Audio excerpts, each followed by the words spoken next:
Entendeu? E estamos no cofre. São dados objetivos. Da TCU. São dados públicos. Agora, vale lembrar, né? Vale lembrar que depois dos embates com o governo Bolsonaro, tem um clima, né, no judiciário de harmonia com a nova gestão.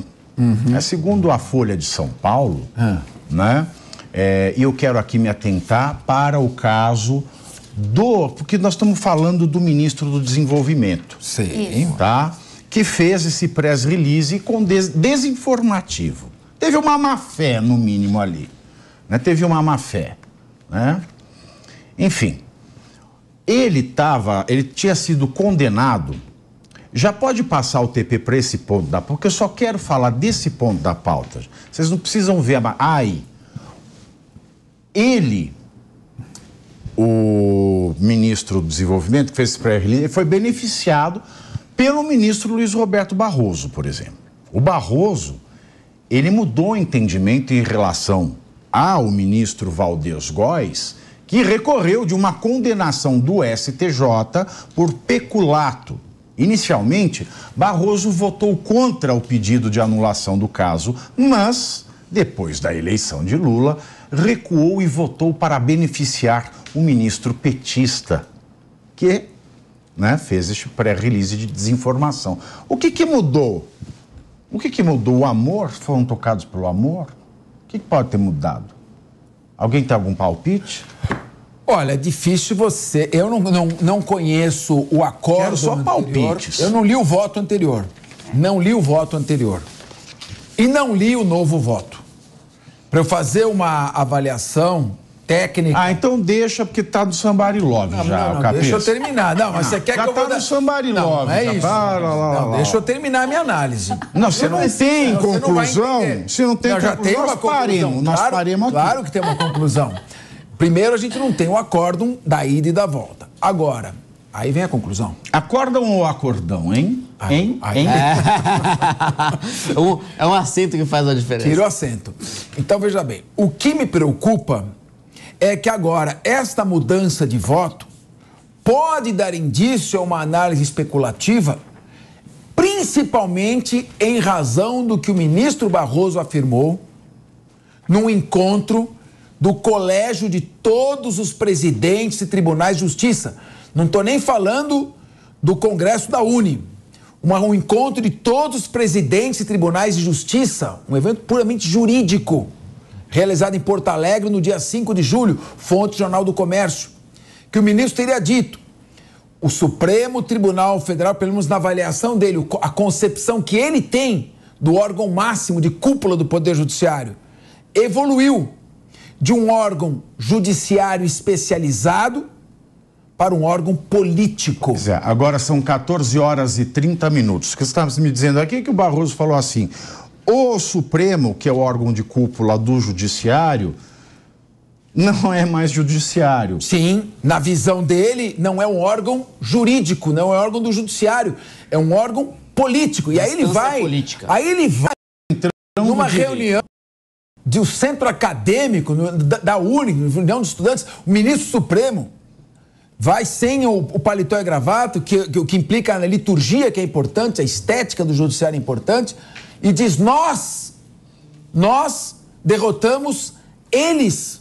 Não, o bolsonarismo, ele deu nome. Ele deu nome. Não, mas quando eu digo nós e eles, está falando aqui nós do Lula, derrotamos eles, bolsonaristas. Somado àquela frase que ele disse, começa a colocar toda e qualquer discussão ou qualquer voto que ele for fazer como um voto político, ele mesmo disse, e não jurídico. E preocupa muito, porque o Supremo Tribunal Federal, sendo um órgão político e um órgão que está assumindo um caráter persecutório, é um órgão político prendendo pessoas, negando liberdade provisória, contrariamente ao Código de Processo Penal, negando substituição por medidas cautelares previstas expressamente no Código de Processo Penal. Então, é importante que os próprios ministros do Supremo façam uma reunião, uma conversa entre eles e deem um passo atrás. Precisa haver uma reação. Só pode ser órgão político quem tem mandato popular. A Constituição diz: todo poder emana do povo. O povo é a fonte única de poder. Bom, então você explica.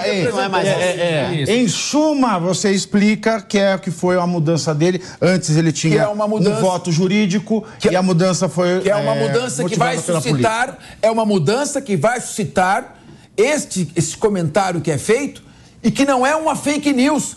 É uma interpretação em cima de dois fatos. O fato dele ter mudado de opinião e o fato dele ter afirmado que o Supremo Tribunal Federal é um órgão político. Ninguém está aqui fazendo uma fake news. Está se dando uma interpretação a partir de uma brecha. Mas agora você toma cuidado que tem desopinião no Brasil. É que tem crime de desopinião. Agora, com base no posicionamento que o ministro Barroso teve publicamente no Congresso da Uni e de mudanças de opinião dele, a minha pergunta é, na verdade, o meu questionamento, a minha dúvida enquanto cidadão é: se coloca em suspensão os votos do ministro Barroso pelo posicionamento político dele? Porque em 2021, se não me falha a memória e vocês juristas podem refrescar, o então juiz Sérgio Moro, em suspensão, teve anulada as suas decisões no caso do triplex. Não estou certo, teve anulada, foi colocada em suspensão. Mas o Barroso foi num congresso político, o Congresso da União Nacional dos Estudantes, e ele disse que combateu o bolsonarismo.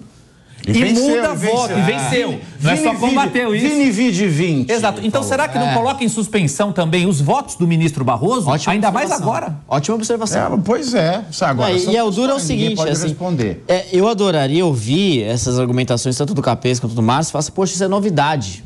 Mas não é. A gente tem visto isso acontecer por meses a fio, em inúmeras situações, e todo mundo já entendeu. Assim, é muito bacana ouvir um relato de alguém de dentro do judiciário afirmando o que a gente já está percebendo há muito tempo. Através da imprensa. Isso aí, Elaine, para o Brasil? Porque o brasileiro ele fica desanimado quando ele vê isso aí. Com relação a essa fala do ministro Barroso na Uni, realmente foi infeliz. Né? Não, e também lá no Congresso. Infeliz. Presidente de tribunal. Eu vou dizer por quê. Porque, assim, só para quem está em casa entender, um juiz é como um juiz num campo de futebol. Ele não pode ter lado, ele não pode ter time. É óbvio que todo juiz tem ali o seu time, sua paixão, seu entendimento pessoal, inclusive político. Ele pode até ser uma pessoa que tenha votado no Lula, mas ele não pode torcer, ele não pode tomar partido. Como um juiz em campo de futebol, ele tem que ser um árbitro imparcial. Ele tem que olhar para o que está certo dentro das 4 linhas, né? Então, é exatamente isso que se espera também de um ministro da Corte Suprema. Igual o jogo do Corinthians ontem, Capês. O juiz lá no final, a gente tava lá ajustando. Cartão vermelho pra todo mundo. O jogo tava ruim pra caramba, mas a briga... A briga tava ótima. Você me permite um adendo só? Não, porque... Não consente indeferido. Não, de jeito nenhum. Não. Então é isso. Então foi infeliz a fala do ministro Barroso na Uni. Isso aqui é a foto de quem? Deixa eu ver aqui. Eu achei que era outra pessoa. Não, vai falar, eu achei que era outra pessoa. Vai falar mal de ministro. Eu achei que era outra pessoa. Já quer falar mal de ministro. Não. É que o Elaine... Uma linha só. O CNJ, Conselho Nacional de Justiça, emitiu uma resolução já válida desde 2019, impondo vedações a todos os magistrados. Lembrando que o CNJ é presidido por sempre o ministro do Supremo Tribunal Federal. E ele vai ser presidente. É vedado a qualquer magistrado, e o exemplo tem que vir de cima, porque nós anarquizamos o sistema. É vedado a qualquer magistrado emitir opinião que demonstre atuação em atividade político-partidária, ou manifestar-se em apoio ou crítica pública a candidatos, lideranças políticas ou partidos políticos. É expresso no CNJ. O ministro contrariou expressamente uma resolução. E agora ele vai ser presidente do CNJ. Agora, isso na conta? Depois não adianta vir e fazer frases bonitas. Ninguém está acima da lei. Há pessoas que estão se colocando acima da lei. Depois ele tentou passar um pano, dizer que ele quis dizer a sociedade brasileira, ele tentou dar aquela velha máxima, outra conotação, né? Igual mas ficou o esterco, muito ruim. quanto mais se Agora, mexe, o que me chamou a atenção é que a Uni sempre foi conhecida, né, como a União aí dos Estudantes sempre foi tida como de esquerda, de extrema esquerda, né? E ele foi vaiado por essa fala. Então, isso demonstra o quanto também a nossa sociedade já não aceita. Mas ele foi vaiado por que ele foi fazer lá? Ele foi vaiado pelo conteúdo ou foi vaiado como quem diz, você não tem direito de vaiar? Você estava respaldando a Lava Jato e mantendo o Lula preso. Depois você mudou de opinião. Não venha, você não é um dos nossos. Pode ter sido nesse sentido a vaia. Até porque de fato, todos os que estão envolvidos na Uni são de extrema esquerda. É um negócio assim, que é a cara das universidades públicas do Brasil. Eu falei, é uma coisa assustadora. São mais de 40 anos que a Uni é governada pelo PCdoB. Sem eleições diretas, os estudantes não participam diretamente, uma eleição indireta que o processo eleitoral é controlado pela própria Uni, é bem a cara da esquerda mesmo. Agora, só uma observação, por que a Uni é importante? A Uni é importante... Assim. A Uni é importante porque recebe recursos públicos, tá? Uni é o quê? Aquele unicórnio União Nacional dos Estudantes. Eu acho que era o unicórnio da caverna da... E uma observação que eu queria fazer... Uma observação importante que eu queria fazer é que pela primeira vez um grupo de direita entrou nessa disputa para a presidência da Uni, que é a UJL, que é a União de Juventude e Liberdade. E aí eles foram declarados inelegíveis por 15 anos. Mais ou menos isso. Eles quase foram linchados, assim, vários deles apanharam, mas isso, assim, é um começo da gente tentar levar para dentro da realidade das universidades públicas o movimento de direita. Sim. Agora, Daniel, a Elaine disse o seguinte... Ponto, a explicação, Elaine, minha pergunta é dirigida a você. Ring, divide a tela aí. Minha pergunta é dirigida a Elaine Kerr. Fala, doutor. Você disse que, na sua explicação, o ministro Barroso disse, quando eu falei nós derrotamos o bolsonarismo, eu quis dizer nós, a sociedade. Não foi eu que disse isso.